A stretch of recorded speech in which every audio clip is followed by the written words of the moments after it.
नमस्कार साथियों, मैं शुभम कुमार आपका अपने इस YouTube channel the meaning of books पर स्वागत करता हूं।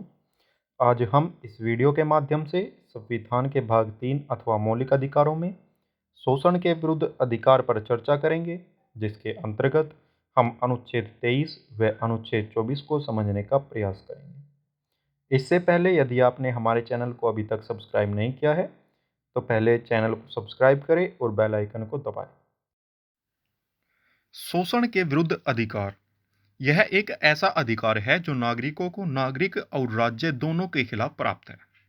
इसके अंतर्गत हम अनुच्छेद 23 में मानव दुर्व्यापार और बाल श्रम के निषेध होने पर चर्चा करेंगे। यह अनुच्छेद दो भागों में बांटा गया है, जिसके पहले अनुच्छेद में मूल प्रावधान तथा दूसरे अनुच्छेद में अपवाद दिए गए हैं। अनुच्छेद 23 का उप अनुच्छेद 1 कहता है कि मानव के दुर्व्यापार, बेगार और सभी प्रकार के बाल श्रम को निषेध किया जाता है और यह अधिकार नागरिक तथा गैर नागरिक दोनों के लिए ही उपलब्ध है। इसमें जो मानव दुर्व्यापार शब्द दिया गया है, उसका सीधा संबंध पुरुष, महिला व बच्चों के खरीद फरोख्त, वेश्यावृत्ति, देवदासी व दास प्रथा से है। और इसी के अंतर्गत बेगार शब्द से मतलब है कि बिना पारिश्रमिक अथवा बिना मजदूरी के कार्य कराना।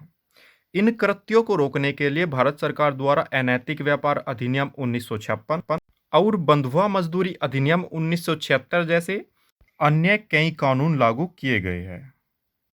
अनुच्छेद 23 के उप अनुच्छेद 2 के अंतर्गत इसके अपवाद कहते हैं कि राज्य सार्वजनिक उद्देश्य के लिए अनिवार्य श्रम योजना लागू कर सकता है, जैसे सैन्य सेवा के लिए, सामाजिक सेवा के लिए आदि। इस प्रकार की सेवाओं के लिए धन देने के लिए बाध्य नहीं है, अथवा राज्य किसी भी व्यक्ति को श्रमिक कार्य के लिए लगा सकता है, लेकिन वह उसे धन देने के लिए बाध्य नहीं कर सकता।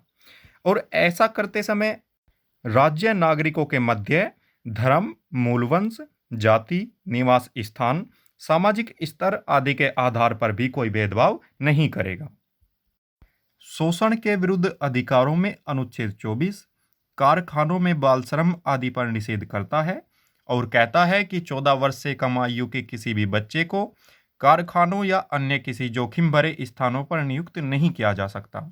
यह निषेध किसी भी प्रकार के जोखिम युक्त कार्यों के लिए है तथा संयुक्त राष्ट्र के सिद्धांतों के अनुसार है। Unemployment of children completely band 2006। इस प्रावधान के अंतर्गत सभी प्रकार के कार्य बंद कर दिए गए थे, भले ही वह संकटमयी हो अथवा नहीं। और the child labour prohibition and regulation amendment act 2016, यह अधिनियम 1986 में the child labour prohibition and regulation act 1986 के नाम से शुरू किया गया था। और इस संशोधन में कहा गया है कि 14 वर्ष की आयु से कम आयु का बालक कोई भी कार्य नहीं करेगा, जिसमें फैमिली बिजनेस एक अपवाद है। और कहा गया है कि स्कूल के बाद या छुट्टी होने पर ही फैमिली बिजनेस में सहायता कर सकता है और फैमिली बिजनेस में भी कोई परिसंकटमय कार्य नहीं होना चाहिए। इसी के अंतर्गत जो 14 से 18 वर्ष तक के नाबालिग बालक है, वह परिसंकटमय कार्यों को छोड़कर अन्य कार्य कर सकते हैं। और अब अंत में समय है कुछ प्रश्नों का, जिनका जवाब आप कमेंट बॉक्स के जरिए हम तक पहुंचा सकते हो। हमारा पहला प्रश्न है कि क्या अनुच्छेद 23 और अनुच्छेद 19(1) का जी वृत्ति या व्यापार करने का अधिकार एक दूसरे के विरुद्ध है अथवा नहीं।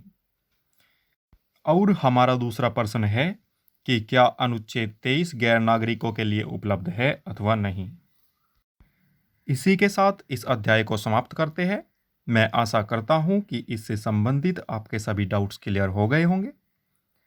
हमसे जुड़ने के लिए हमारे इस चैनल को सब्सक्राइब करें। Thanks for watching. जय हिंद, जय भारत।